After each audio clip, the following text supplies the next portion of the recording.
But really, I wanted to try and invite people into the Christian story. When we read the New Testament, we kind of think everything ends with the book of Acts, but of course it doesn't, it's still ongoing. Really, it was looking to kind of utilize the stories, the kind of untapped stories of the northern saints, and use the image of them spreading the way of Christ through this idea of sharing the Lord's Prayer. We had this moment where he was praying, and about 50 seals appeared out of nowhere. I mean, they're obviously in the waters, but they came as if out of nowhere and watched him pray. Wow.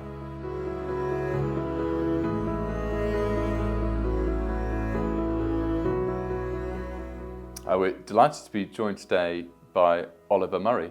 Oliver, you've done a creative short film called Then as Now for the Faith in the North programme. Can you tell us a little bit about the film and tell us what it's all about for you? Sure. Well, it's great to be with you, Theo. So the film is essentially, it's a short film, it's a 7-minute film, and it uses the words of the Lord's Prayer as a kind of thread between then as now. And so we really was looking to kind of utilize the stories, the kind of untapped stories of the northern saints. So the first Christians, the first sort of renowned Christians in this part of the world, in the north of England, and use the image of them spreading the way of Christ through this idea of sharing the Lord's Prayer. And so we follow figures like Paulinus from Rome or St. Aidan from Iona, coming into this part of the world and sharing the Lord's Prayer. And as you think about the film and what it is that you were hoping to get out of it, how would you describe the message of the film? Yeah, so it's a tricky one. I think, I hope, even though it is a short film, I hope there are kind of multiple layers that speak to different people. And I hope nothing's too on the nose in the film. But really, I wanted to try and invite people into the Christian story. And so there are elements here that kind of show the kind of pilgrimage, how we're kind of connected to these first Christians literally through place, but also through the Christian story and through the patterns in the Christian story. So one of the things that really kind of moves me in my own faith, in my own kind of ministry, if you will, are the kind of patterns in Scripture where Christ seems to be also speaking to us, like through the words of the gospel. And so I'll give you an example. There's kind of symbolism in the movie, and the film opens with a kind of storm image that the saints that we all face, the kind of storms that come and go in life.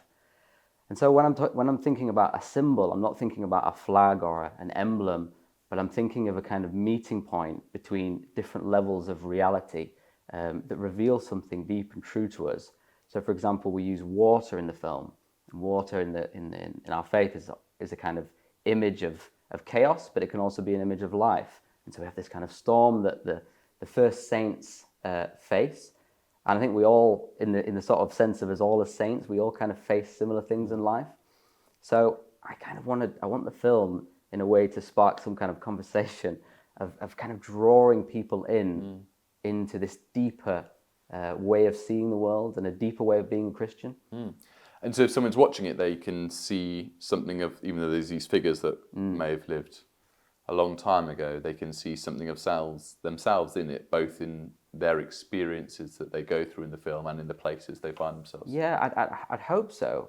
I think we do it intuitively. We do this when we say something like, I could see the light at the end of the tunnel. We're kind of placing ourselves inside an image.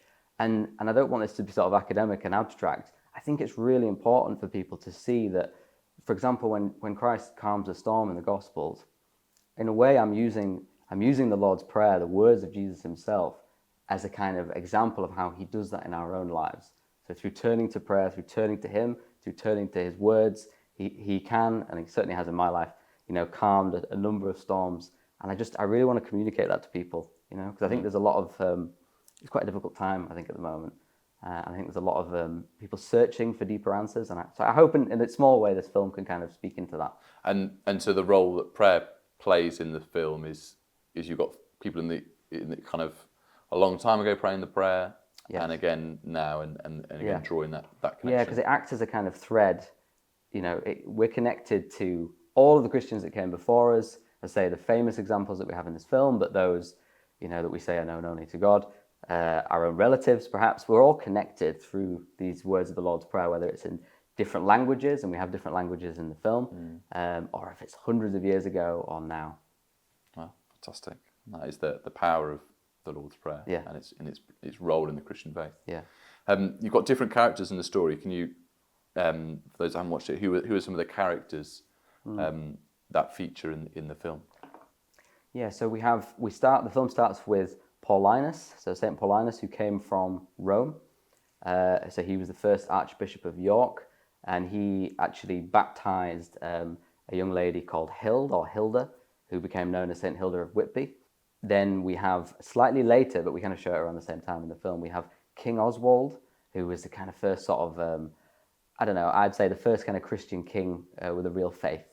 And he travelled around the north of England with St. Aidan, a sort of wise, elderly Irish monk and bishop, and they spread a kind of Celtic Christianity. So around a similar time, a few decades after Paulinus, there was also kind of Celtic Christianity. So these figures are kind of icons of all of that, all of the kind of movement and the energy that was happening way back in the 6th century.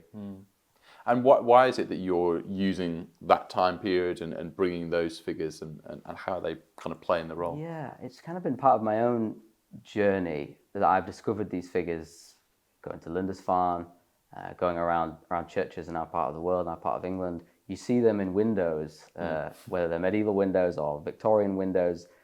I think there's something in people who were the first, who did something for the first time that kind of inspires us.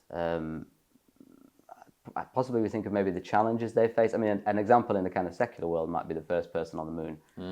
And I think there's something in the challenge of sometimes being the first. I mean, this period in time is known as the Dark Ages. There's something quite inspiring, I think, about going into the unknown and kind of bringing the light of Christ.